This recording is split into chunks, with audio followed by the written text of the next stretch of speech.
الحمدللہ وحدہ والصلاة والسلام علی من لا نبی بعدہ اما بعد بسم اللہ الرحمن الرحیم۔ آج کی ہماری یہ نشست جو کہ آئیں دین سیکھیں کے حوالہ سے منعقد ہے،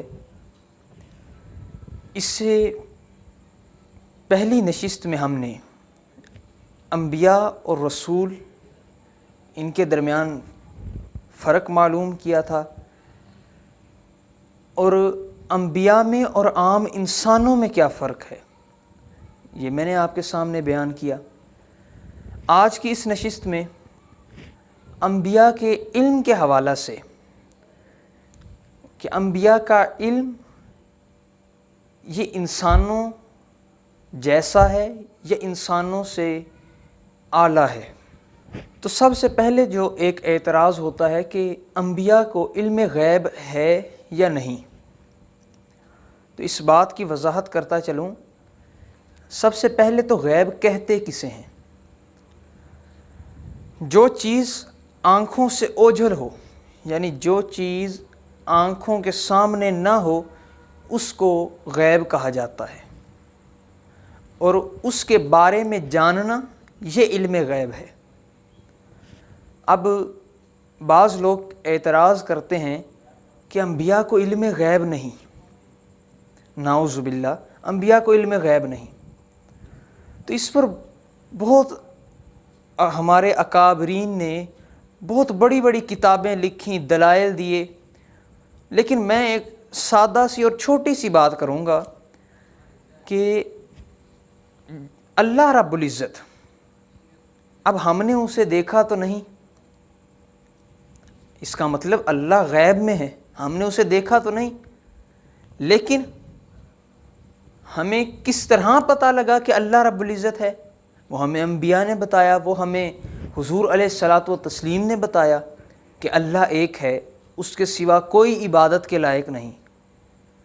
اب یہ بھی غیب کی ہی بات ہے، اللہ کو ہم نے نہیں دیکھا، انبیاء نے ہمیں اللہ کا بتایا، یہ بھی علم غیب کی ایک نشانی ہے۔ اسی طرح جنت اور دوزخ، ہم نے اب نہ جنت کا مقام دیکھا نہ دوزخ کو دیکھا، تو یہ بھی علم غیب ہی ہے۔ انبیاء نے ہمیں بتایا کہ جنت اور دوزخ یہ دو مقامات ہیں، اور ہم اس پر ایمان لے آئے، یہ دلیل ہے، انبیاء کے علم غیب کی یہ دلیل ہے۔ اسی طرح جنات اور فرشتے، ہم ان پر ایمان لائے۔ ہمیں تو نہیں، اب ہم نے تو نہیں دیکھا فرشتوں کو، ہم نے نہ اللہ کو دیکھا، نہ جنات کو دیکھا، نہ فرشتوں کو دیکھا، نہ جنت اور دوزخ کو دیکھا، اور نہ ہی ابھی تک ہم نے دوبارہ زندہ ہونے کی، جو دوبارہ ہمیں زندگی ملنی ہے، نہ بھی ہم نے اس کو دیکھا نہ اس کا مشاہدہ کیا، لیکن ہم اس پر ایمان لائے۔ تو ہمیں یہ باتیں کس طرح پتہ چلیں؟ یہ ہمیں انبیاء نے بتائیں، انبیاء کے وسیلہ سے پتہ لگی۔ تو اس سے یہ بات تو واضح ہو گئی کہ انبیاء علم غیب جانتے ہیں، یعنی یہ باتیں غیب کی ہی ہیں، اور انبیاء کو اس چیز کا علم ہے۔ اب انبیاء کو یہ جو علم غیب ہے، یہ انبیاء کا ذاتی ہے یا عطائی ہے؟ یعنی یہ عطا کیا گیا ہے یا یہ ان کے اندر خصوصیت خود سے ہے؟ تو اس بات کا بڑا واضح سا جواب ہے کہ اللہ رب العزت نے اپنے علم سے، اپنے علم ذاتی سے، اپنے علم کلی سے انبیاء کو بعض باتیں بتا دیں۔ یعنی جو اللہ کے پاس علم غیب ہے، وہ تو اللہ ہر چیز کو جانتا ہے، اللہ رب العزت کو تو آسمان و زمین میں جو کچھ پوشیدہ ہے سب چیزیں اللہ کو پتہ ہیں، لیکن اللہ نے اس میں سے کچھ چیزیں وہ انبیاء کو عطا کر دیں۔ اب وہ انبیاء کو عطا کر دیں، اور پھر انبیاء نے وہ باتیں ہمیں بتا دیں۔ یعنی انبیاء کو جو علم غیب ہے وہ ان کا ذاتی نہیں بلکہ عطائی ہے، یعنی اللہ رب العزت نے وہ علم انہیں عطا کیا ہے۔ اللہ رب العزت نے ہم اب ہم پر انبیاء کا وسیلہ کیوں کیا؟ یعنی اللہ رب العزت بغیر وسیلہ بھی تو ہمیں ہدایت دے سکتا تھا۔ اگر ہم یہ کہیں کہ اللہ رب العزت نے ہماری ہدایت کے لیے انبیاء کو بھیجا، تو اللہ رب العزت تو ہر چیز پہ قادر ہے۔ اگر اللہ چاہتا تو ہمارے دلوں میں، ہمارے دماغوں میں یہی بات صرف رہتی کہ اللہ کی ہم نے عبادت کرنی ہے اور اللہ کے سوا کسی کی عبادت نہیں کرنی، پھر انبیاء کا وسیلہ کیوں بنائے؟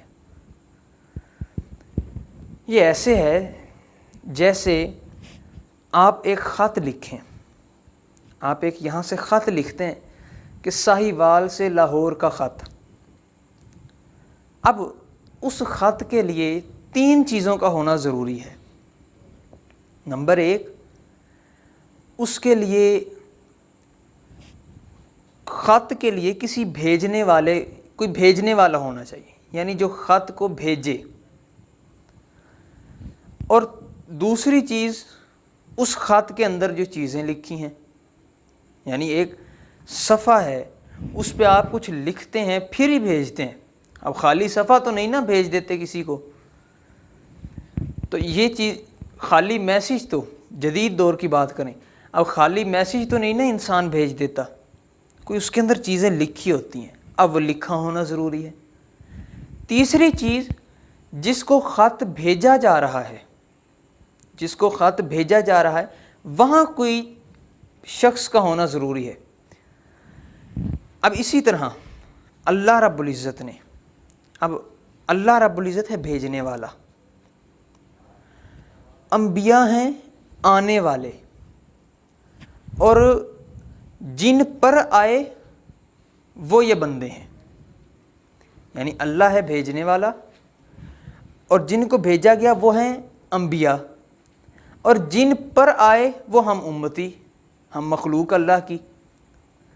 اب جب اللہ رب العزت، یہ وسیلہ کے حوالے سے بھی میں بات کر رہا ہوں کہ جب اللہ رب العزت اپنے بندوں کو ڈائریکٹ ہدایت نہیں دیتا، انبیاء کے وسیلہ سے انہیں ہدایت آتی ہے، ان تک ہدایت پہنچتی ہے، تو پھر بندہ جو کہ اپنے آپ پر بھی قادر نہیں ہے، مثلا اپنے دل کی دھڑکن پر بھی قدرت نہیں رکھتا، وہ بندہ کیسے اللہ سے ڈائریکٹ جا کے مل سکتا ہے؟ یعنی وہ انبیاء کا بائیکاٹ کر کے ڈائریکٹ اللہ تک کیسے جا سکتا ہے؟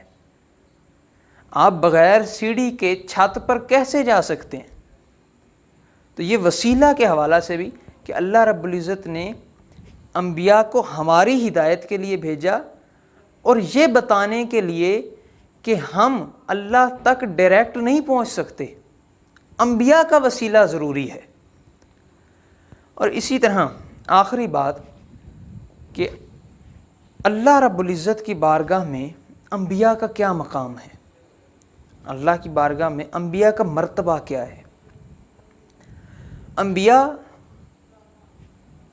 کے مرتبے کو سمجھنے سے پہلے انسان کا بڑا مقام ہے، یعنی انسان کو اتنے بڑے بڑے پہاڑوں پر فوقیت دی گئی ہے، جانوروں پر انسان کو فوقیت دی گئی ہے، یعنی انسان کا مرتبہ اللہ کی تمام مخلوق سے زیادہ ہے، حتیٰ کہ فرشتے جو اللہ کی ہر وقت عبادت کرتے ہیں ان سے بھی زیادہ مقام ایک عام انسان کا ہے۔ اور پھر عام انسان کی ہدایت کے لیے جو بھیجا گیا اس کا کیا مقام ہوگا؟ جیسے اب ایک جاہل بندہ ہے، اس سے زیادہ مقام ایک طالب علم کا ہے، اور طالب علم سے زیادہ مقام وہ استاد کا ہے۔ تو یہی بات سمجھ لینا، انبیاء کے مرتبے کو سمجھنے کے لیے یہی بات کافی ہے۔ آج کی اس نشست میں ہم نے علم غیب کے حوالے سے، یعنی انبیاء کے علم کے حوالے سے، اور انبیاء کا علم وہ ذاتی ہے یا عطائی، یہ سیکھا۔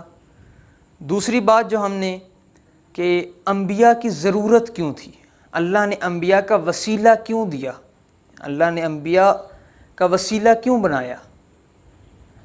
اور آخری بات جو آج کی ہم ہم نے اس نشست میں سیکھی وہ یہ ہے کہ اللہ رب العزت کی بارگاہ میں نبیوں کا مقام کیا ہے۔ دعا ہے کہ اللہ پاک ہم سب کو انبیاء کی تعظیم کرنے کی توفیق عطا فرمائے اور ہمارا خاتمہ ایمان پر فرمائے۔ وصلی اللہ تعالی علی حبیبہ و آلہ و اصحابہ اجمعین۔